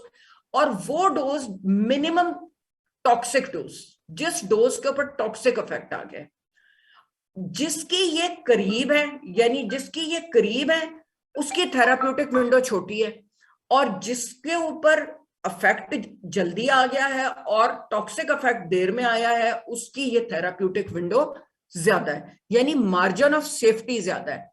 Minimum effective concentration and minimum toxic concentration, जितनी बड़ी विंडो होगी उतनी ज्यादा सेफ ड्रग होगी। ठीक है, ये देखो ये डोज है आपका जिसके ऊपर के डिजायर्ड थेराप्यूटिक इफेक्ट जो है वो आपका यहाँ पे आ रहा है, यहां से शुरू हो रहा है, और टॉक्सिक इफेक्ट यहां से शुरू हो रहा है। तो ये इतनी जो बीच में चीज है ये आपकी थेराप्यूटिक विंडो है। ठीक है, अब ये थेराप्यूटिक विंडो जो है ये वारफरिन की, देखो ये स्मॉल है, वारफरिन के डोज के साथ तुम ज्यादा खेलखाल नहीं कर सकते हो, बड़ा स्पेसिफिक आपको रहना पड़ेगा। इस हद तक कि अगर जरा सा ड्रग इंटरेक्शन से वारफरिन डिसलॉज हो गया प्रोटीन बाउंड से तो वो आपको कर सकता है। और दूसरा ये आपका आ गया पेनिसिलिन, इसमें आपकी थेराप्यूटिक विंडो काफी बड़ी है। बायो ट्रांसफॉर्मेशन क्या चीज होती है बेटा? बायो ट्रांसफॉर्मेशन बेसिकली आपको पता है मेटाबॉलिज्म है, बायोलॉजिकली आपने ड्रग को ट्रांसफॉर्म करना है। आपका एम ये है कि आपने अब इस ड्रग ने अपना एक्शन कर लिया है, फार्माकोडायनामिक्स हो गई है, now you want to get rid of this drug. Rid करने के लिए आपको क्या करना है? इस ड्रग को वाटर सॉल्युबल करना है, इस ड्रग को आपको नॉन टॉक्सिक करना है, और इस ड्रग को आपको इस काबिल बनाना है कि ये जो है ना इनएक्टिव होकर यूरिन से एक्सक्रीट आउट हो जाए। आपने इसको लिपिड सॉल्युबल से वाटर सॉल्युबल बनाना है। कभी कभी ये भी होता है कि एक्टिव ड्रग जो है ना वो एक्टिव मेटाबोलाइट्स में कन्वर्ट हो जाती है, और कभी ये भी होता है कि बायो ट्रांसफॉर्मेशन में आपने एक्चुअली पेशेंट को दी है प्रो ड्रग और वो मेटाबोलाइज होकर एक्टिव में कन्वर्ट हो गई है, ठीक है। और कभी कभी ये भी होता है कि जो एक्टिव ड्रग है वो चेंज हो जाती है टॉक्सिक मेटाबोलाइट्स में।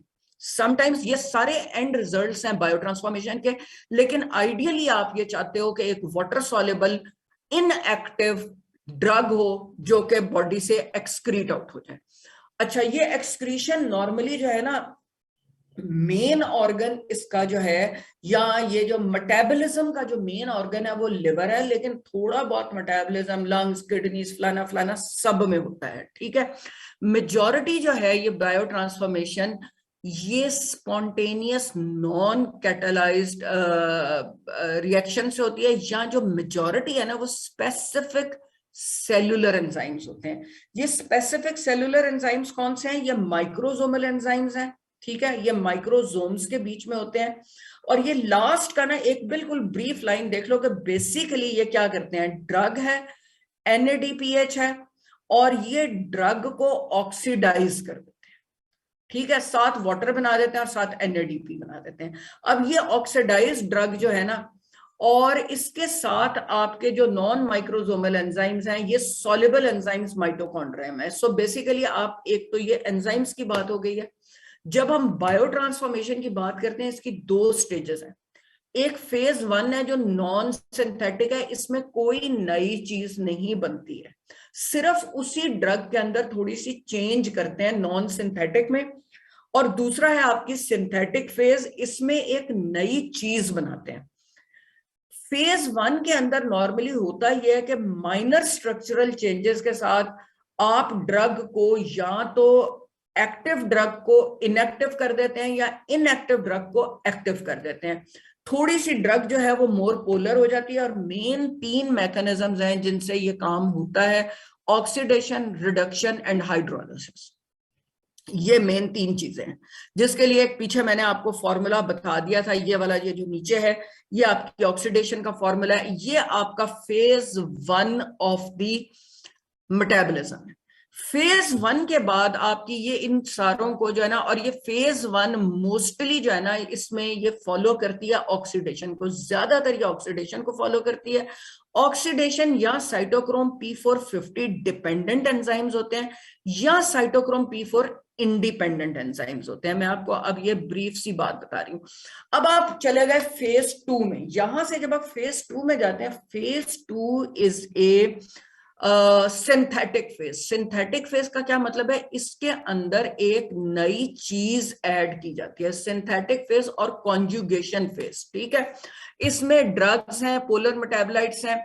आपने क्या करना है कि ये जो आपके एंडोजेनस सब्सटेंस एक होता है जो बॉडी के अंदर प्रोड्यूस होता है, और ये एंडोजेनस सब्सटेंस जो है ये ड्रग के अंदर ऐड होता है। ये एंडोजेनस सब्सटेंस जो है ग्लूकोरोनाइड हो सकता है, सल्फेट हो सकता है, एसीटेट हो सकता है, अमाइनो एसिड हो सकता है। अगर ग्लूकोरोनाइड होगा तो आप ग्लूकोरोनोनिडेशन कहेंगे, एसिटाइल होगा तो आप एसिटिलेशन कहेंगे।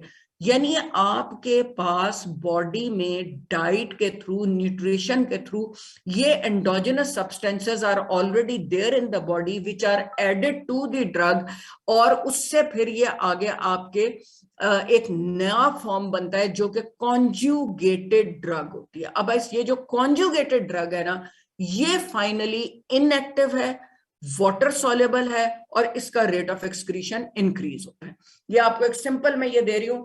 ड्रग है फेज 1 में ऑक्सीडेशन, रिडक्शन एंड हाइड्रोलाइसिस। अब इसमें ये हो सकता है कि या तो ये ड्रग एक्टिवेट हो गई है, या इनएक्टिव हो गई है, या अनचेंज्ड है, थोड़ी सी चेंज। उसके बाद फेज 2 में जब जाएगा तो कॉन्जुगेशन होगा, और यूजुअली ये जो कॉन्जुगेशन का प्रोसेस है इसके अंदर ड्रग जो है ये इनएक्टिव होगी। That is what it is all about. और कुछ ड्रग्स ऐसी हो सकती हैं जो डायरेक्टली जो है ना वो फेज 1 को स्किप ही कर देती हैं, वो डायरेक्टली फेज 2 में चली जाती हैं। ठीक है। अच्छा, एक आपको मैं एग्जांपल बताऊं मिसाल के तौर पे, इसकी सिग्निफिकेंस क्या है। ये जो एंजाइम्स हैं, ये जो कॉन्जुगेशन हो रही है, अब इसमें ये जो ग्लूकुरोनिडेशन है, जो न्यू बॉर्न बेबी है, ये एंजाइम्स है ना, ये न्यू बॉर्न्स में कम होंगे, ये ओल्ड एज में कम होंगे। इसी वजह से आपको न्यू बॉर्न को और जीरियाटिक्स के पेशेंट्स को ये दवाइयां देने से पहले सोचना पड़ेगा कि इनमें ये एंजाइम है कि नहीं। न्यू बॉर्न को अगर आप एक दवाई है क्लोरमफेनिकॉल, आप उसको वो दे दें, उसमें ये ग्लूकुरोनिडेशन के लिए जो एंजाइम चाहिए, ठीक है, वो है ही नहीं। ठीक है, ये जो ग्लूकुरोनाइल ट्रांसफरेज है, इट इज नॉट देयर। ठीक है, उससे होगा ये कि अगर आपने न्यू बॉर्न को क्लोरमफेनिकॉल दे दी है तो वो मेटाबोलाइज नहीं होगी, and this will lead to grey baby syndrome. ये याद रखने वाली बात है, इसका आपके को एमसीक्यू आ सकता है। इसी तरह से ये जो एसिटिलेशन है, कुछ लोग होते हैं जो फास्ट एसिटिलेटर्स होते हैं, कुछ लोग होते हैं जो स्लो एसिटिलेटर्स होते हैं। ठीक है, यानी जेनेटिकली उनमें ये एसिटाइल को ए एंजाइम्स जो हैं ये ज्यादा हो सकते हैं या कम हो सकते हैं। अब एक ऐसे पेशेंट को अगर आप आइसोनाइजिड देते हैं जो कि स्लो एसिटिलेटर है, ठीक है, हाँ, जो कि स्लो एसिटिलेटर है, तो उसका ये होगा कि उसकी एसिटाइल जो है, एसिटिलेशन स्लो हो जाएगी, therapeutic dose will become toxic dose, और वो टॉक्सिक डोज जो है वो आपके साइड इफेक्ट्स देना शुरू कर देगा, एसएलई टाइप सिंड्रोम और इस तरह की चीजें देनी शुरू कर देगा। ठीक हो गया बेटा, लेट्स मूव ऑन, आगे चलते हैं। मेरे पास अब टाइम जो है ना, बिल्कुल बिल्कुल बिल्कुल बेटा प्लीज अपने बेबी को चुप करा लो या अपना वो उसको जो है ना वो कर लो। ओके, अच्छा, और इसी तरह से बेटा जिस तरह एक ड्रग है पैरासिटामोल, पैरासिटामोल जो है ये बेसिकली क्या करती है, नॉर्मली ये मेटाबोलाइज होती है, सेफ ड्रग है, लेकिन अगर आप इसको नॉर्मल डोजेस में देंगे ना तो कोई इशू नहीं है। ग्लूकुरोनाइड के साथ ये मेटाबोलाइज होगी, ग्लूकुरोनिडेशन होगी, 95% मेटाबोलाइज हो जाएगी, सिर्फ 5% जो है ना वो साइटोक्रोम P450 के थ्रू मेटाबोलाइज होगी, और उससे भी नॉन टॉक्सिक कंपाउंड बन जाएगा, उसमें ये ग्लूटाथायोन के साथ कॉन्जुगेट होगी। लेकिन अगर आप बहुत हाई डोजेस में दे देते हैं पैरासिटामोल, टॉक्सिक डोजेस में आ जाती है, तो अब ये होगा कि ये जो ग्लूकुरोनाइड था ये सैचुरेट हो जाएगा। ये पाथवे जब सैचुरेट हो जाएगा तो जो एंड प्रोडक्ट बनेगा वो बहुत ही टॉक्सिक टू दी लिवर होगा, and that can lead to hepatic cell death. ये टिपिकल क्वेश्चन है कि ये कॉन्जुगेशन, और ये इसके अंदर ग्लूटाथायोन के साथ कॉन्जुगेशन होती है, और ग्लूटाथायोन जो है वो जब ओवरडोजेज में वो सैचुरेट हो जाता है, और फिर जो कंपाउंड बनता है वो टॉक्सिक कंपाउंड जो है वो रीनल फेलियर कर सकता है। ठीक है, ये आपको आना चाहिए। और एंजाइम इंडक्शन और एंजाइम इंड्यूसर्स, एंजाइम इंडक्शन के लिए बेटा हमने बात की है, कुछ ड्रग्स ऐसी हैं which can cause increase the effect of cytochrome P450। अगर आप constantly दोगे they will increase the amount of cytochrome P450। और कुछ ड्रग्स ऐसी, इन ड्रग्स को कहते हैं एंजाइम इंड्यूसर्स। ठीक है, जब कोई ड्रग एंजाइम इंड्यूसर है तो वो क्या करेगी, अब कुछ अपने ही वो एंजाइम्स जो उनको खुद को मेटाबोलाइज करते हैं उन्हीं को इंक्रीज कर देते हैं, उनको ऑटो इंड्यूसर्स कहते हैं। अब अगर एक ड्रग एंजाइम इंड्यूसर है तो इसकी सिग्निफिकेंस क्या है, खुद ले रहे हैं, कुछ अरसे के बाद वो जल्दी ड्रग मेटाबोलाइज हो जाएगी, आपको उस ड्रग का डोज इंक्रीज करना पड़ेगा। अगर ड्रग इंटरेक्शन हो रहा है, ठीक है, तो ड्रग इंटरेक्शन में ये है कि मिसाल के तौर पे जो रिफेम्पिन है ये एंजाइम इंड्यूसर है। अब एक पेशेंट है जो कि कॉर्टिकोस्टेरॉइड्स, जो कि ओरल कॉन्ट्रासेप्टिव्स ले रही है, एक पेशेंट ओरल कॉन्ट्रासेप्टिव्स ले रही है, अब उसको कोई ट्यूबरकुलर इश्यू हो गया, उसको रिफेम्पिन बगैर किसी ने ये पूछे कि तुम ओरल कॉन्ट्रासेप्टिव्स ले रही हो, उसको बता दिया। अब उसने रिफेम्पिन जब ली तो एंजाइम इंडक्शन हो गई, एंजाइम इंडक्शन हुई तो उसके ओरल कॉन्ट्रासेप्टिव्स रैपिडली मेटाबोलाइज हो गए। रैपिडली मेटाबोलाइज हो गए का मतलब ये है कि उसकी ब्लड में concentration of oral cancer contraceptive decrease हो गई। तो अब इससे क्या होगा, there is a probability she will get pregnant. हालांकि वो लाख कहती रहेगी कि जी मैंने तो बड़ी बाकायदगी से ली थी। अच्छा, अब क्या है बेटा मेरा तो ये जो है ना, what should I do? Okay girls and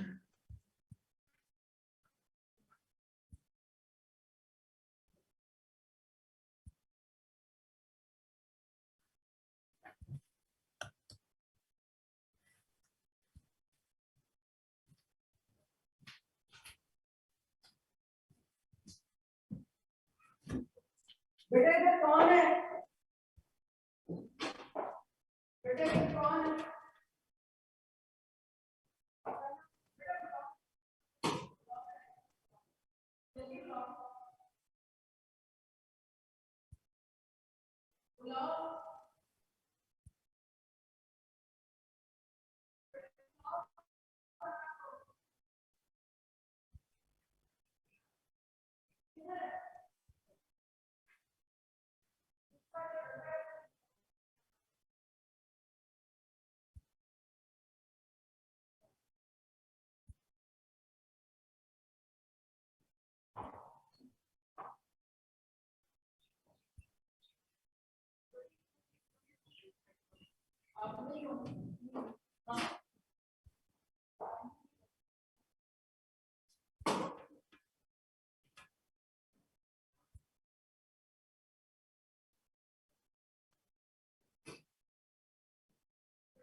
यार बैल नहीं रखिएगा रहो बेटा, कुछ भी नहीं है, बस छोड़ो। नहीं पहले आप इधर आओ, मेरा ये इसको सेट करो, इसको करो। मैडम ये ना आईटी का पर्सन करेगा, मैं बुलाती हूँ। बेटा मेरा मैडम इधर बैल थी। बेटा मैंने क्या करना, तुम बुलाओ किसी को। Ma'am, you are audible. You can start the lecture. बेटा मैं लेक्चर स्टार्ट कर दूं, आपको आवाज आ रही है? Yes, yes. Yes, ma'am. अच्छा चलो ठीक है। आवाज तो बहुत क्लियर है।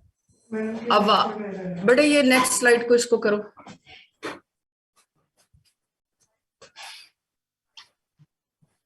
और अब थोड़ी देर इधर ही रहे, मैंने नेक्स्ट लेक्चर जाना बेटा। अमित जी प्लीज 1 ग्लास पानी ला दें। आइए आइए आइए। नहीं ये थी ना। हाँ अरुण कुरैशी प्लीज म्यूट। अरुण भाई म्यूट कर लें। Next slide.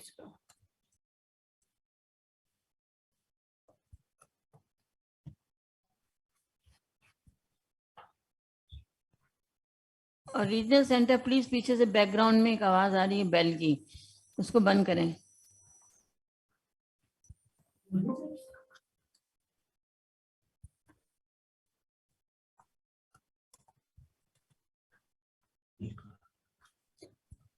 ये अफसर होने वाला, मैंने अगला लेक्चर।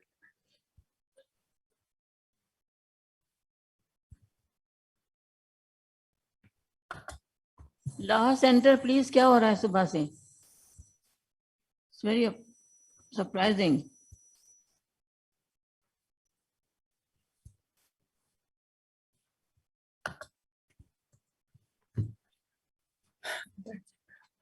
ओके अच्छा बेटा, अब हम बात कर रहे थे